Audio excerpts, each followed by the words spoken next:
Hello everyone, Ryan here with another 2020 Subaru Outback video for you. This video continues our conversations about the adaptive cruise control and just cruise control in general on the Outback. In this video, we're going to actually do a driving demonstration. So I have an assistant helping me, and we have taken some additional precautions for safety, and we're going to use those. I'm not going to explain everything we're going to do, but we've done some things to try to increase safety here so we can do this demonstration safely. Now, I'm going to go ahead and turn on the adaptive cruise control settings by pressing the button on the steering wheel to turn it on. So now you can see that we've turned that system on now. It's ready to go. Now, one thing that's worth noting is that in order to turn on the adaptive cruise control, you need to be in drive mode and the driver's seatbelt needs to be fastened. Now, there are a bunch of different sensors that all need to give a green light for cruise control to work. For example, you can't be turning the steering wheel too sharply. You can't be on too steep of an incline. So check your manual. If for some reason you're not sure why your cruise control won't turn on, check the manual for a whole list of different things that will affect cruise control operation. So I'm going to go ahead and place the car into drive. And we're ready. I have my foot on the brake and we're ready to engage adaptive cruise control.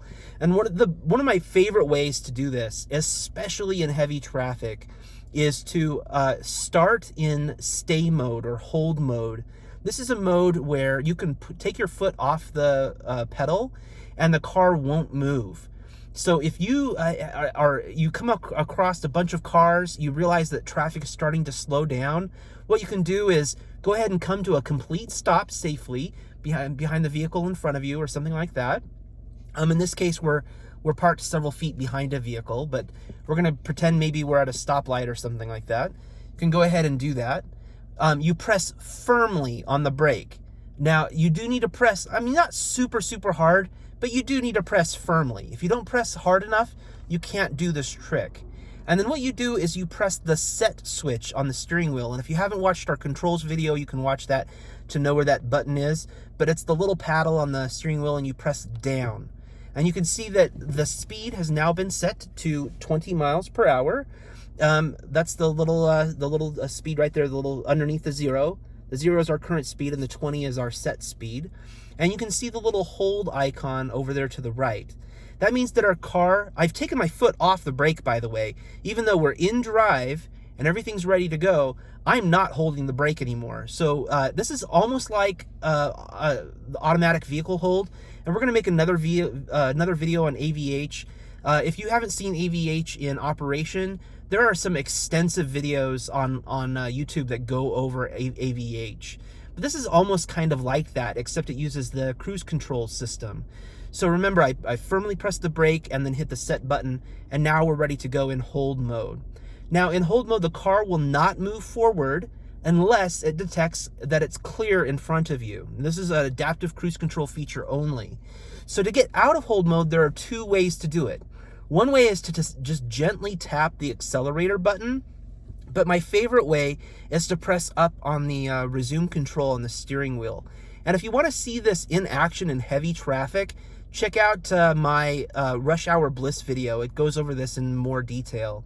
So I'm going to go ahead and enable cruise control now by pressing up on the, or pressing resume on the steering wheel controls.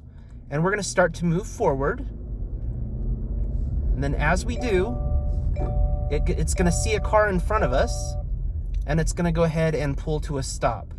So you can see that it detected a car in front of us, and there it is. Now we are stopped. So now you can see that we actually have a car in front of us there now. So it's detected that we are stopped right now. So I just had the auto start system turn on, so that can happen. And that's actually really nice. I actually really like auto start stop when it's in this mode because it helps quiet down the cabin. You can watch the Rush Hour Bliss video to see more. I'm going to go ahead and disengage that for now so we can see how this works. Now, while you're in hold mode, you can see that we have this little car up in the top here. This is indicates that we're following another vehicle. If I go ahead and press resume again, we don't move forward. It turns green, but we actually don't move. Our speed stays at 0 miles per hour. And that's because eyesight has detected a vehicle in front of us, and so it's not going to move forward there. So one thing that you can do if you want to adjust your speed in this mode, I do recommend that you keep your foot on the brake just in case it enables or accidentally or something like that. Or if you're behind a truck or a trailer, this feature might not work very well for you. So you do need to kind of keep an eye on it, make sure that you don't cause an accident. But I'm going to go ahead and press resume to turn it green. And if I keep pressing up, you can see that I can change the speed setting that we want our cruise control to function at. But I'm doing so in completely stopped. I'm not moving forward.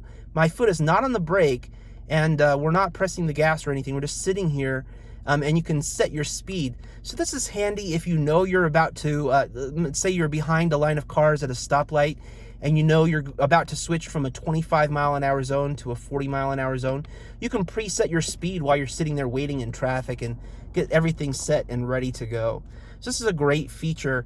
And I mentioned in our basics video about the follow distance, and I mentioned that you needed to see an icon there to be able to know what was going on. So I've made the system angry because I was in hold too long. I'm going to go ahead and resume there. All right, reset our system. If you're in hold mode too long, it will eventually like shut off and things will just stop. So you do need to kind of be watching and paying attention there.